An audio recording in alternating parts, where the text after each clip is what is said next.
जैसा कि हम निर्वाचन आयोग के संगठनात्मक संरचना के बारे में अध्ययन कर रहे थे, चूँकि ये संवैधानिक निकाय के रूप में काम करता है, किंतु उसकी नियुक्ति राजनीतिक दृष्टि से, वैसे तो इसकी नियुक्ति राष्ट्रपति करता है, किंतु वर्तमान सरकार में जो कार्यपालिका में कार्यरत प्रधानमंत्री और उसकी मंत्रिपरिषद है, उसकी परामर्श के आधार पर नियुक्ति की जाती है। इसलिए यह राजनीति से परे होकर या बिना दबाव में काम करने की हम अपेक्षा करें, ये संभव नहीं है।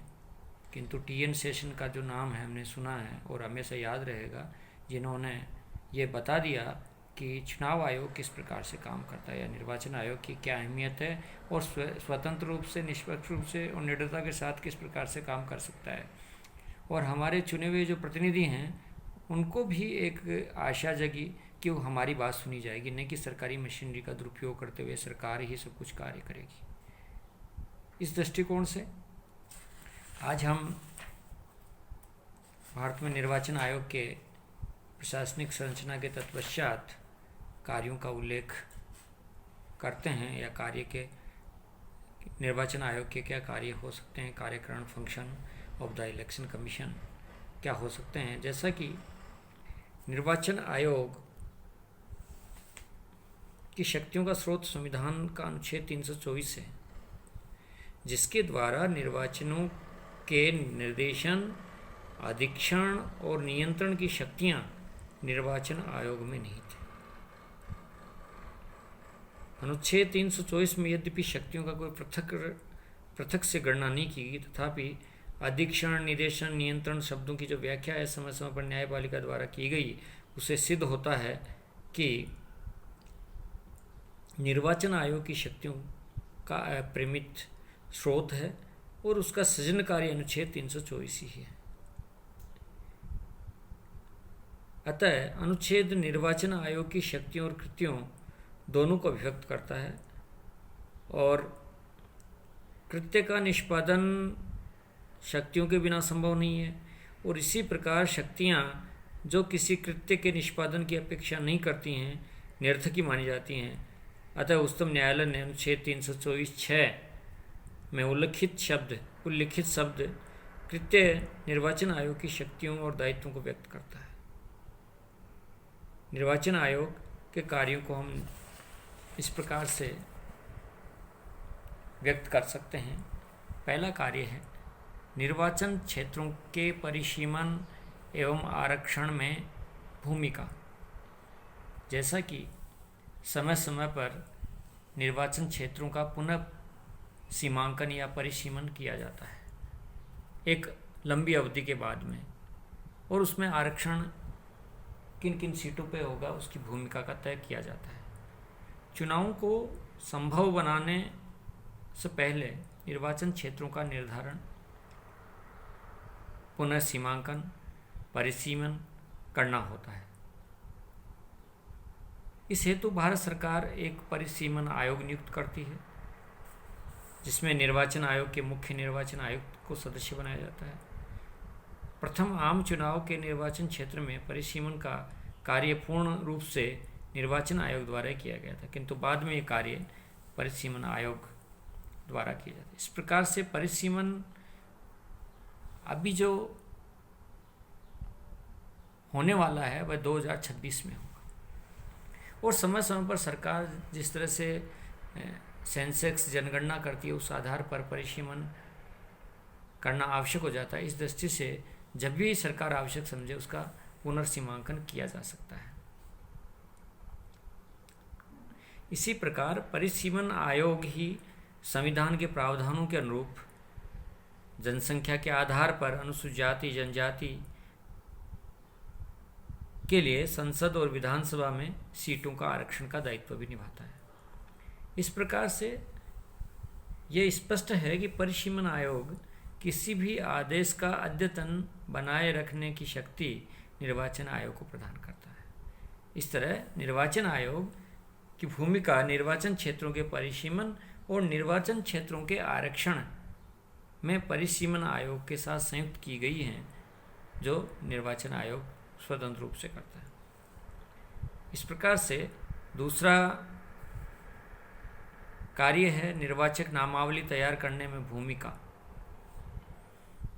अनुच्छेद 324 में इस तथ्य की ओर संकेत दिया गया है कि नामावली निर्वाचन आयोग के निर्देशन में तैयार होगी। संविधान के अनुच्छेद 326 में कहा गया है कि लोकसभा और राज्य की विधानसभाओं के लिए निर्वाचन वयस्क मताधिकार के आधार पर होगी। अतः प्रत्येक व्यक्ति को भारत का नागरिक है विधानमंडल द्वारा बनाई गई किसी विधि के अधीन निवास, चित्त विकृति, अपराध, भ्रष्ट आचरण के आधार पर अन्यथा निर्हित नहीं कर दिए गए हों, ऐसे निर्वाचक के मतदाताओं को पंजीकृत होने का हकदार होगा।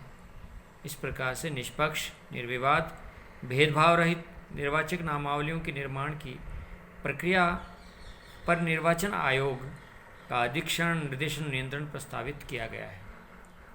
इस प्रकार निर्वाचक नामावलियों तैयार करने के वास्तविक कार्य राज्य के निर्वाचन तंत्र द्वारा उनके जिला निर्वाचन अधिकारियों की देखरेख में संपन्न होता है, किंतु इस प्रक्रिया में निर्वाचन आयोग सतत और पूर्ण नियंत्रण रखता है। अगला कार्य है निर्वाचन का आयोजन। जैसा कि अनुच्छेद 324 न केवल निर्वाचन आयोग की शक्तियों का स्रोत है बल्कि उसके दायित्वों की उद्घोषणा भी है। संसद और प्रत्येक राज्य के विधान मंडलों के चुनावों का संचालन राष्ट्रपति एवं उपराष्ट्रपति के पदों के चुनाव का अधीक्षण, निर्देशन, नियंत्रण निर्वाचन आयोग में निहित किया गया है। इस प्रकार या इस प्रयोजन हेतु निर्वाचन आयोग चुनावों की समस्त प्रक्रियाओं का सांगोपांग आयोजन करता है और इन समस्त चुनावों के लिए निर्वाचक मंडल की सूची तैयार की जाती है। निर्वाचन की अधिसूचना जारी करना, नाम निर्देशन से लेकर चुनाव परिणाम की घोषणा तक समस्त प्रक्रिया का संचालन निर्वाचन आयोग की देखरेख में किया जाता है। लोक प्रतिनिधित्व अधिनियम 1950 और 51 तथा निर्वाचन रजिस्ट्रीकरण नियम 1961 आदि समस्त प्रचलित कानूनों का पालन सुनिश्चित करना निर्वाचन आयोग का दायित्व है। अगला है राज्य स्तरीय तंत्र का निर्देशन एवं नियंत्रण। निर्वाचन के आयोजन की समस्त प्रक्रिया व्यवहार में राज्य स्तरीय निर्वाचन विभाग और जिला स्तरीय निर्वाचन तंत्र और निर्वाचन रजिस्ट्रीकरण अधिकारी द्वारा निष्पादित की जाती है। निर्वाचन आयोग इन प्रक्रियाओं के निष्पक्ष निर्वाह के लिए राज्य सरकारों के निर्वाचन तंत्र को व्यापक निर्देश जारी करता है और इन कार्यों के निष्पादन की प्रक्रिया में यदि कोई उन्हें कठिनाई हो तो तत्काल आवश्यक निर्देश, सहायता और मार्गदर्शन उपलब्ध कराता है। इस प्रकार से राज्य निर्वाचन तंत्र का प्रमुख अधिकारी मुख्य निर्वाचन अधिकारी निर्वाचन आयोग के नियंत्रण में रहते हुए राज्य के चुनावों का संचालन का कार्य करता है। इस प्रकार से अधिकारी की नियुक्ति निर्वाचन आयोग द्वारा की जाती है और उसकी गोपनीय प्रतिवेदन भी अंततः निर्वाचन आयोग द्वारा ही भरे जाते हैं। अतः जिला निर्वाचन अधिकारियों की नियुक्ति निर्वाचन आयोग ही करता है। अगला है राज्य स्तरीय दलों का पंजीकरण, मान्यता एवं प्रतीक चिन्ह आवंटन करना। देश के संविधान में सभी नागरिकों को संस्था, संघ बनाने का जो मौलिक अधिकार प्रदान करता है और अपने इस अधिकार के अंतर्गत ही नागरिक राजनीतिक दलों के निर्माण करते हैं। निर्वाचन आयोग को यह अधिकार है कि लोकसभा तथा हर राज्य की विधानसभा के लिए निर्वाचन की शुद्धता के हित में तथा ऐसे निर्वाचनों के निष्पक्ष तथा दक्षतापूर्ण संचालन के हित में राजनीतिक दलों के लिए प्रतीक चिन्हों का चयन आवंटन कर सकता है। निर्वाचन आयोग देश के राजनीतिक दलों के पंजीकरण, उनके वर्गीकरण, राष्ट्रीय राज्य दल के रूप में मान्यता के लिए अधिकृत है और यदि किसी राजनीतिक दल में विभाजन की स्थिति उत्पन्न हो जाए तो ऐसी स्थिति में विवादों का निपटारा भी निर्वाचन आयोग ही करता है। इस हेतु निर्वाचन आयोग ने व्यापक नियम बनाए हैं जिनके निष्पक्ष संचालन द्वारा ही इन कार्यों को कुशलतापूर्वक निर्वाह किया जाता है। इस प्रकार से राजनीतिक दलों का पंजीकरण, मान्यता, प्रतीक चिन्ह का आवंटन, ये सारे के सारे कार्य एक स्वतंत्र निर्वाचन आयोग द्वारा ही संपन्न किए जाते हैं।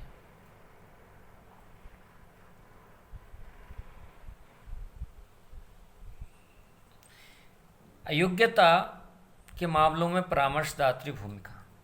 जैसा कि निर्वाचन आयोग संसद, राज्यों के विधानमंडलों के सदस्यों की उनके चुनाव के बाद अयोग्यता के प्रश्न पर राष्ट्रपति राज्यपाल को परामर्श देता है। संविधान के में अनुच्छेद 103 तथा 192 के तहत प्रावधानों में स्पष्ट है कि संविधान ये स्पष्ट करता है कि राष्ट्रपति सदस्यों की अयोग्यता के समस्त मामलों को तुरंत निर्वाचन आयोग को प्रेषित करेंगे और इस विषय में आयोग का परामर्श ही राष्ट्रपति और राज्यपाल के लिए बाध्यकारी होगा, जिसे न्यायालय में कोई चुनौती नहीं जा सकती। इसलिए अयोग्यता के मामले में परामर्शदात्री भूमिका में निर्वाचन आयोग कार्य करता है। अगला है आचार संहिता का निर्धारण। Code of conduct for election by the election commission. निर्वाचन आयोग का यह कर्तव्य है कि देश में होने वाले समस्त चुनावों को निष्पक्षता तरीके से संपन्न कराए और निर्वाचन आयोग स्वतंत्र, निष्पक्ष, शंका रहित चुनाव कराने के लिए राजनीतिक दलों, सरकार, अभ्यर्थियों और चुनाव कराने वाले कर्मचारियों तथा सभी संबद्ध पक्षों के लिए आदर्श आचार संहिता जारी करता है, जिसका पालन करने की सभी से कठोरता से अपेक्षा की जाती है और जिससे कि निष्पक्ष और निडरता से निर्वाचन संपन्न हो सके। अगला कार्य है अन्य कार्य, विविध कार्य। इन कार्यों के अतिरिक्त भी कुछ अन्य कार्य सौंपे गए हैं निर्वाचन आयोग को। उसमें है पहला, राजनीतिक दलों को आकाशवाणी, दूरदर्शन पर चुनाव प्रचार की सुविधा दिलाना।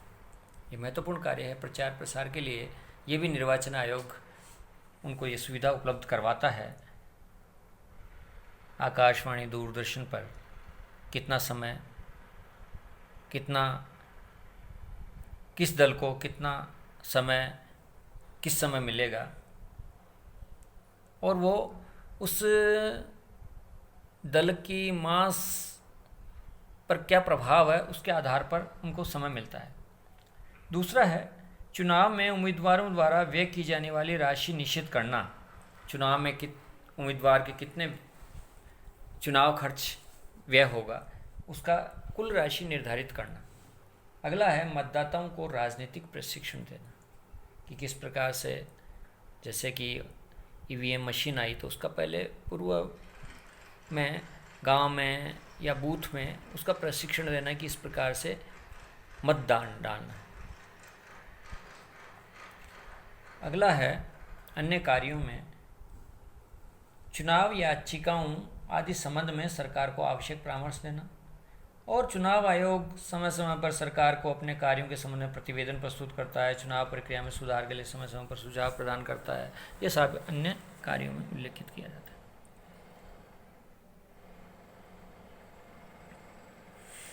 अब है चुनाव संचालन हेतु केंद्र और राज्य कर्मचारियों पर निर्भरता। क्योंकि इनका खुद के कोई कर्मचारी या मशीनरी नहीं है तो चुनाव आयोग को, निर्वाचन आयोग को चुनाव संचालन हेतु केंद्र और राज्य सरकार के कर्मचारियों पर निर्भर रहता है। इस हेतु निर्वाचन आयोग राष्ट्रपति और राज्यों के राज्यपालों से चुनाव के लिए आवश्यक कर्मचारी उपलब्ध कराने का आग्रह करता है। इस आग्रह को एक औपचारिकता ही माना जाता है क्योंकि चुनाव कराने के लिए आवश्यक सहयोग देना सरकार का भी राजनीतिक दायित्व है।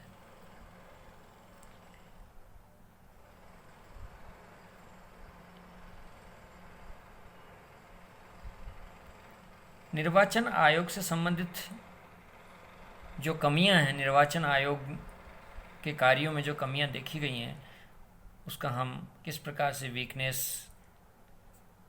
हैं या डीमेरिट्स हैं वो इस प्रकार से हैं। पहला है, नियुक्ति विशुद्ध राजनीतिक आधार पर की जाती है। चूँकि निर्वाचन आयोग की नियुक्ति, आयुक्त की नियुक्ति या अन्य आयुक्त की नियुक्ति सरकार द्वारा की जाती है, राष्ट्रपति द्वारा की जाती है, राष्ट्रपति ही करता है, किंतु वह बिना प्रधानमंत्री के परामर्श से नहीं करता या मंत्रिपरिषद के। इसलिए इसका जो आधार है विशुद्ध राजनीतिक ही होता है। जबकि ऐसा नहीं हो स्वतंत्र रूप से, क्योंकि इसकी योग्यता और पदावधि के बारे में संविधान तो मौन है, किंतु संसद में कोई नियम न बनाए तब तक राष्ट्रपति के प्रसाद पर ही छोड़ा गया है। और चूँकि राष्ट्रपति जो अपनी मंत्री परिषद और प्रधानमंत्री के परामर्श से कार्य करता है, इसलिए जरूरी नहीं कि वह उसका झुकाव उस समय जो राजनीतिक दल के आधार पर न हो, इसलिए ये बहुत बड़ी कमी देखी जाती। दूसरी है, गंभीर त्रुटि प्रकट करता है कि मुख्य चुनाव आयुक्त सभी स्तरों के संदर्भ में उच्चतम न्यायालय के समान नहीं है। उसका कार्यकाल 6 वर्ष का है, जो 1972 में नियम बनाकर किया गया, या 65 वर्ष की आयु तक है। किंतु मुख्य चुनाव आयुक्त का वेतन और प्रशासनिक व्यय है वह संचित निधि पर भारित नहीं है। यह सब परिस्थितियां मुख्य निर्वाचन आयुक्त के पद के स्तर को उच्चतम न्यायालय के न्यायाधीश की तुलना में कमजोर बनाती हैं, जबकि मुख्य निर्वाचन आयुक्त को हटाने का तरीका संविधान द्वारा वही निर्धारित किया गया है जो उच्चतम न्यायालय के न्यायाधीश को किया जाता है। इस प्रकार से ये कमी देखी जा सकती है। अगला है, निर्वाचन आयोग को अपने सचिवालय के लिए कर्मचारियों की भर्ती का अधिकार नहीं दिया गया।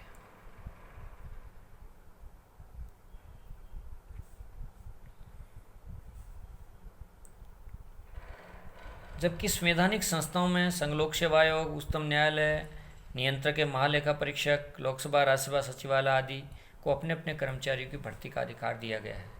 समान स्तरीय संस्थाओं के मध्य ऐसे भेद समझ में आने योग्य प्रतीत नहीं होते और ऐसा लगता है कि चुनाव आयोग को राजनीतिक दल जो कार्यपालिका में स्थित है उसका एक टूल्स बनाया जा सके, इसलिए इसको स्वतंत्र रूप से अपने कर्मचारियों की नियुक्ति करने का अधिकार नहीं दिया गया।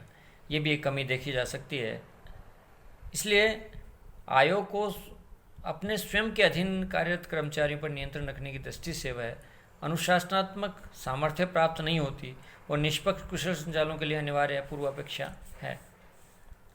अगला है, निर्वाचन आयोग को उसके निर्देशन में काम करने वाले कर्मचारियों पर जो केंद्रीय और राज्य सरकार के लिए लिए जाते हैं, कोई गलती करने पर अनुशासनात्मक कार्रवाई करने का अधिकार प्राप्त नहीं होता।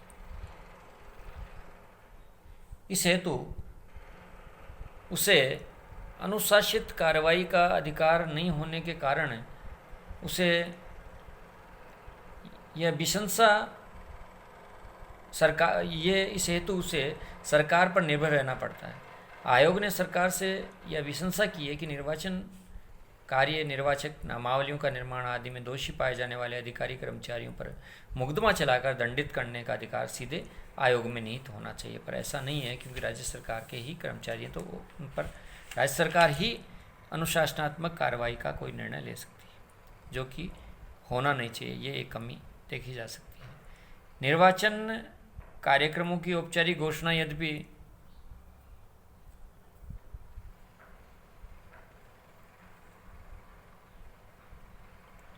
निर्वाचन आयोग द्वारा की जाती है और एक बार घोषणा के पश्चात न्यायपालिका सहित कोई भी निकाय उस प्रक्रिया में व्यवधान उपस्थित नहीं कर सकता, किंतु सत्य है कि निर्वाचन कराने के लिए आयोग को कार्यपालिका की कार्मिक और वित्तीय सहायता पर निर्भर है। यद्यपि चुनाव कराने के लिए आयोग को राज्य सरकारों की सहमति लेनी होती है, जिसे अनेक बार राज्य सरकारें सूखा, अकाल आदि विभिन्न बहाने बनाकर इससे विलंब करती हैं और निर्वाचन आयोग की ये व्यावहारिक दुर्बलता प्रतीत होती है कि उन्हें राज्य सरकारों पर निर्भर रहना पड़ता है।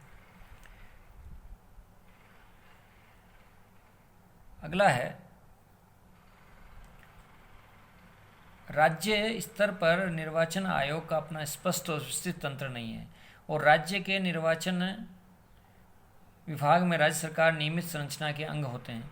इस प्रकार राज्य सरकार उन पर निर्वाचन आयोग की तुलना में अनेक बार अधिक नियंत्रण कर पाने में सक्षम हो जाती है, जबकि उन पर एकमात्र नियंत्रण निर्वाचन आयोग का ही होना चाहिए।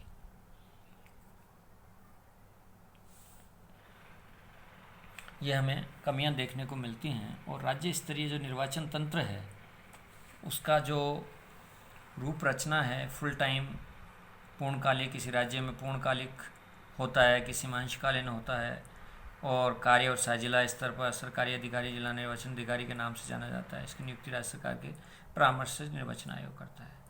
भारत के अधिकांश राज्यों के जिलों में जिला कलेक्टर को ही जिला निर्वाचन अधिकारी बनाया जाता है, जो मुख्य निर्वाचन अधिकारियों के नियंत्रण, निर्देशन और अधीक्षण में कार्य संपन्न करना पड़ता है। निर्वाचन नामावलियों की नवीनतम बनाए रखने हेतु नए मतदाताओं की सूची दर्ज करने, मृत्यु, अन्य किसी कारण से मतदाता के न रह पाने, स्थान परिवर्तन आदि के फलस्वरूप नाम जोड़ने, घटाने और परिवर्तन करने आदि के लिए निर्वाचन पंजीयन अधिकारी की नियुक्ति जिले के निर्वाचन आयोग द्वारा की जाती है। यह अधिकारी जिला निर्वाचन अधिकारी के पर्यवेक्षण में कार्य करता है, जिसकी सहायता के लिए सहायक पंजीयन अधिकारी और अन्य पंजीयन अधिकारी कार्य करते हैं। इस प्रकार से निर्वाचन कार्यों का सामान्य तौर पर स्थायी रूप से कार्यरत इन अधिकारियों के अतिरिक्त निर्वाचन का मुख्य दायित्व है उन कर्मचारियों पर होता है जिन्हें मतदान के लिए आवश्यक व्यवस्था हेतु विभिन्न सरकारी विभागों द्वारा निर्वाचन के समय लिया जाता है, जिसे मतदान दल कहा जाता है, और इनको जिला निर्वाचन अधिकारी द्वारा अन्य दलों में भेजा जाता है।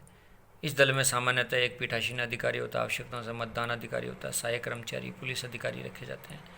पीठासीन या अधिष्ठाता अधिकारी पद पर सामान्यतः राजपत्रित अधिकारी रखे जाते हैं, किंतु कभी कभी नीचे स्तर के अधिकारी भी रख लिए जाते हैं।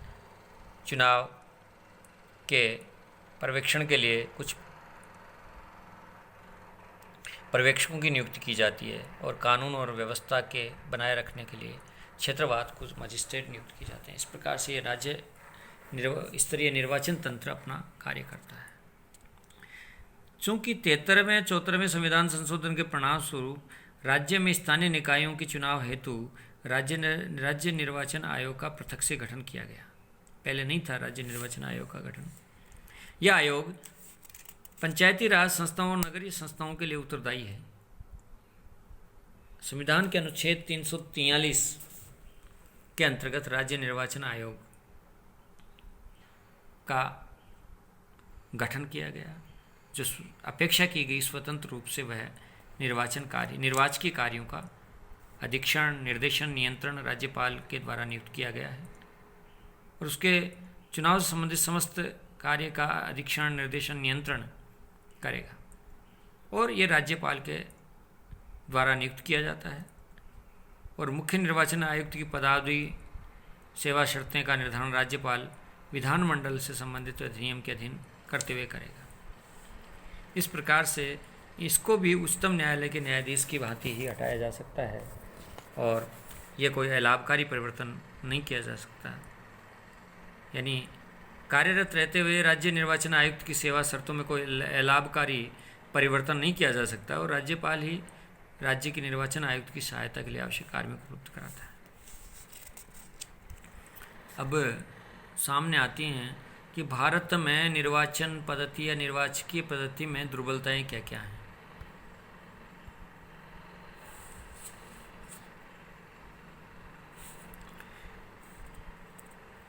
वर्तमान में भारत में प्रचलित निर्वाचन पद्धति के दोषों और उनकी दुर्बलताओं ने देश के संसद, राजनीतिक दलों, बुद्धिजीवियों, न्यायपालिकाओं का ध्यान आकृष्ट किया है। यदि प्रश्न पूछा जाए तो क्या भारत में निष्पक्ष चुनाव हो रहे हैं, इस प्रश्न के उत्तर का जहां निर्वाचन आयोग से संबंध है, उत्तर सकारात्मक दिया जाएगा। निर्वाचन आयोग निश्चय हमारे विशाल देश में निर्वाचन संबंधी समस्याओं का पर्याप्त सूझबूझ, निष्ठा और दक्षता के साथ, ईमानदारी के साथ कार्य करता है, किंतु किस सीमा तक इस प्रश्न का उत्तर नकारात्मक हो तो इसके लिए उत्तरदायी कारकों के कारण कुछ निर्वाचन आयोग से संबंधित हैं, कुछ निर्वाचन में प्रयुक्त लोक प्रतिनिधित्व अधिनियम से संबंधित हैं। वस्तुतः हमें प्रजातांत्रिक व्यवस्था में ऐसे दुर्गुणों का विकास हो गया है जिन पर निर्वाचन आयोग का नियंत्रण स्थापित पाने में अक्षम सिद्ध हुआ है। इस प्रकार से निर्वाचनों की निष्पक्षता को प्रभावित करने के कारण स्वतंत्र और निष्पक्ष निर्वाचन पर प्रच्छन्न प्रभाव डालते हैं। लोकतांत्रिक सरकार की सफलता की आवश्यक शर्त है। ऐसा प्रतीत होता है कि इस निर्वाचन आयोग या निर्वाचन कानून का संरक्षक न्यायालय सफल नहीं हो पाता। ऐसे कारणों को संक्षेप में हम व्यक्त कर सकते हैं कि ये दुर्बलताएं हैं। सत्तारूढ़ दल द्वारा सरकारी साधनों का दुरुपयोग।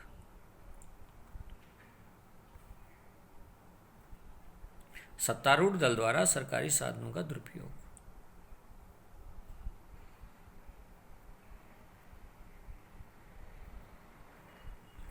लोकसभा राज्य की विधानसभाओं के विसर्जन की घोषणा के पश्चात ही तत्कालीन पदारूढ़ मंत्रिमंडल तब तक सत्तारूढ़ रहता है जब तक निर्वाचन के पश्चात नया मंत्रिमंडल शपथ ग्रहण करता है।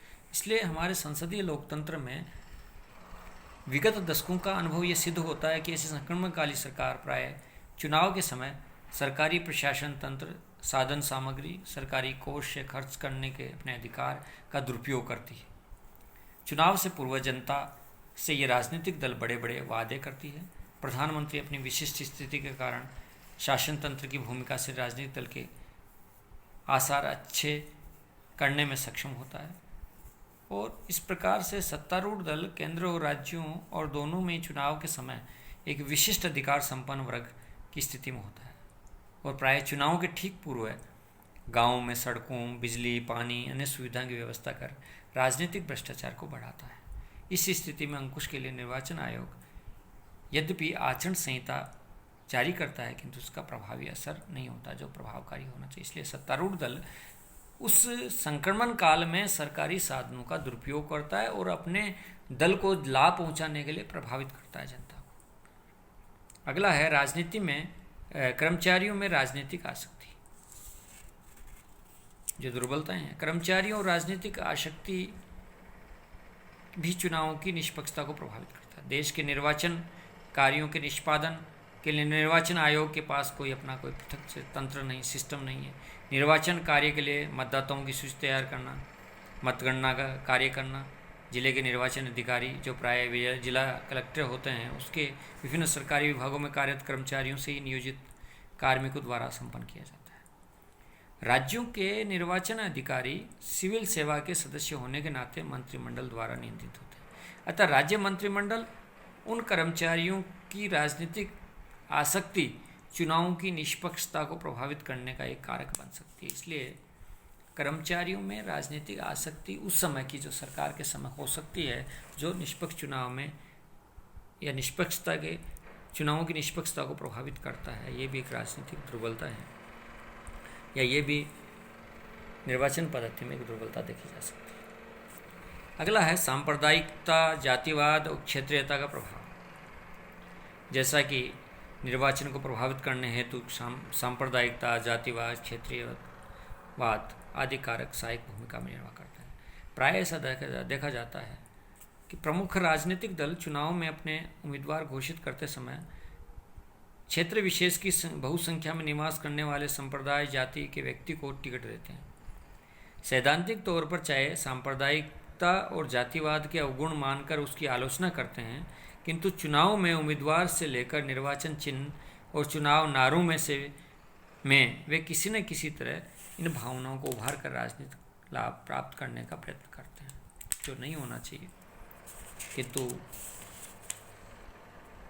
सांप्रदायिकता, जातिवाद और क्षेत्रीयतावाद के कारक चुनाव को प्रभावित करते हैं। अगला है निर्वाचन में भ्रष्ट तरीकों का प्रयोग। निर्वाचन को प्रभावित करने के लिए उम्मीदवार न केवल बड़े बड़े चुनावी वादे करता है अपितु अनेक भ्रष्ट तरीकों का सहारा लेकर उसके द्वारा मत खरीदने के आरोप भी सुने जाते हैं। अनेक उम्मीदवार चुनाव के समय देश के मतदाताओं की दीन दरिद्र स्थिति देखकर अधिक द्रवित हो जाते हैं। कंबल, रजाइयाँ बांटने, कुछ लोग मादक नशीले पदार्थों का वितरण करने लगते हैं, पैसा भी देते हैं, वोट खरीदते हैं, मतदाताओं का मत खरीदते हैं। प्रतिद्वंदी उम्मीदवार धन देकर चुनाव मैदान से हटने के लिए सहमत करना, जालसाजी, धमकी, अन्य गैर कानूनी कार्रवाई चुनाव के समय प्राय अखबारों में पढ़ने को मिलती है जो इस निर्वाचन पद्धति को दुर्बल बनाती हैं। इस कारण से वर्तमान चुनाव में कानून के अंतर्गत इनको रोकने का असफल सिद्ध हुआ है। लोकतंत्र की परिपक्वता, परंपराओं का विकास नहीं हो पाने के कारण ये दुर्गुण हमारी निर्वाचन पद्धति के साथ जुड़े हुए हैं, जिसका पूर्ण निराकरण कानूनों द्वारा कदाचित संभव नहीं है। ज्यों-ज्यों देश में राजनीतिक जागृति, साक्षरता या परिपक्वता आएगी, धीरे धीरे ये दुर्गुण स्वतः कम, ऐसा हमें अपेक्षा करनी चाहिए या आशावादी होना चाहिए। समीक्षा के तौर पर हम सुदृढ़ और उपयोगी सुझाव दे सकते हैं और निर्वाचन पद्धति के दोष भी परिलक्षित हुए हैं और कुछ वर्षों में स्वतंत्र निष्पक्ष शांतिपूर्ण संचालन के लिए सकारात्मक कदम भी उठाए हैं, जैसे कंप्यूटरीकृत ईवीएम द्वारा निर्वाचन की शुद्धता और गति बढ़ी। किंतु इसमें भी जब ये बात सिद्ध होने लगी या ये बात हारने वाले मतदाता द्वारा शिकायत की जाने वाली कि ईवीएम हैक की जा सकती है या उसको अपने माफिक वोटों का दिया जा सकता है, अपने दल को प्रभावित कर सकते, अपने दल को लाभ पहुंचा सकते हैं, इसलिए अवैध मतदान का निषेध करने हेतु मतदाताओं को पहचान पत्र, वीडियो रिकॉर्डिंग, मौसम, फल, समय, तिथियां आदि अधिक समय मतदान कर सके, इनको ध्यान रखा जाता है कि मौसम कैसा है, फसल का समय कैसा है, परीक्षा की तिथियां कैसे हैं। ऐसे में अधिक से अधिक मतदाता मतदान कर सके। इन परिस्थितियों पर विशेष ध्यान रखा जाता है, इनको टाला जा सकता है ऐसी स्थितियों में। दूसरा, राजनीतिक दलों के लिए आवश्यक है कि प्रत्येक राजनीतिक दल अपने संविधान के प्रावधानों के अंतर्गत आंतरिक संगठनात्मक चुनाव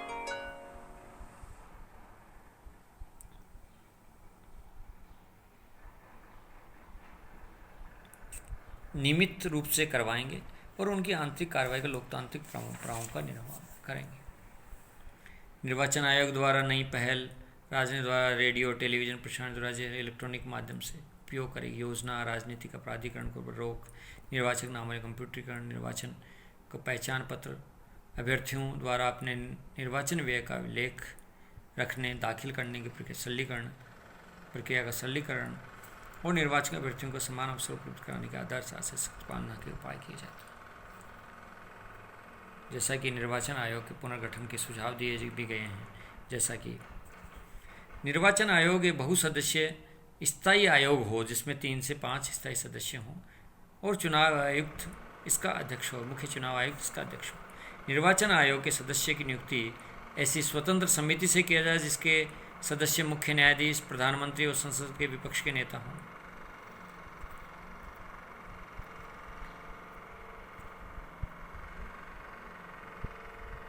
आयोग की निष्पक्षता को बनाए रखने के लिए वर्तमान या सेवानिवृत्त प्रशासनिक अधिकारियों की नियुक्ति न कर वर्तमान और सेवानिवृत्त उच्च न्यायालय के या उच्चतम न्यायालय के न्यायाधीशों की नियुक्ति की जानी चाहिए। उपचुनाव के बारे में निर्णय लेने की अंतिम शक्ति निर्वाचन आयोग में होनी चाहिए। निर्वाचन आयोग से पद और निवृत्त होने वाले आयुक्तों का भविष्य भी किसी लाभ के पद पर नियुक्त हो। इस प्रकार से निर्वाचन आयोग द्वारा उठाए गए सकारात्मक कदमों से निश्चित रूप से भारत में निर्वाचन प्रक्रिया सरल और स्पष्ट बन पाई है। यही कारण है कि निर्वाचनों के संचालन में भारत का निर्वाचन आयोग संपूर्ण विश्व में श्रेष्ठ संगठन माना जाने लगा है।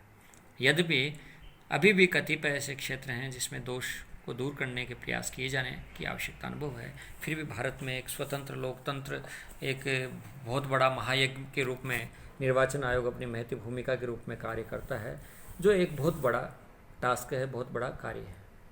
आज के लिए इतना ही समाप्त होता है निर्वाचन आयोग। जय हिंद।